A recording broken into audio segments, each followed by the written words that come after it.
Hi friends, அஸ்ஸலாமு அலைக்கும். இன்றைக்கி நான் வந்து பூண்டு கத்திரிக்காய் குழம்பு தான் செய்ய போகிறேன். வாங்க வீடியோக்குள்ளே போகலாம்.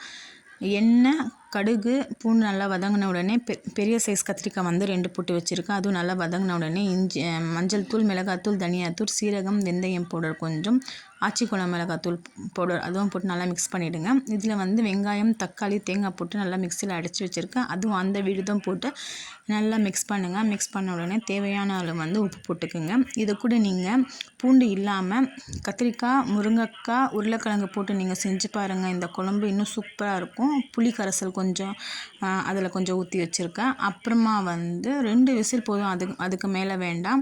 அப்புறமா வந்து கொத்தமல்லி போட்டு நான் வந்து இந்த குழம்பு வந்து இறக்கிட்டேன். கத்திரிக்காய் பூண்டு குழம்பு. இந்த வீடியோ வந்து உங்களுக்கு பிடிச்சிருந்தால் லைக் பண்ணுங்கள், ஷேர் பண்ணுங்கள், மறக்காம இந்த சேனலுக்கு சப்போர்ட் பண்ணுங்கள். அப்புறமா வந்து இதுக்கு தொட்டுக்க வந்து சிரிக்கிற பொரியல் செஞ்சுருந்தேன். அப்புறமா white rice. Okay, bye friends.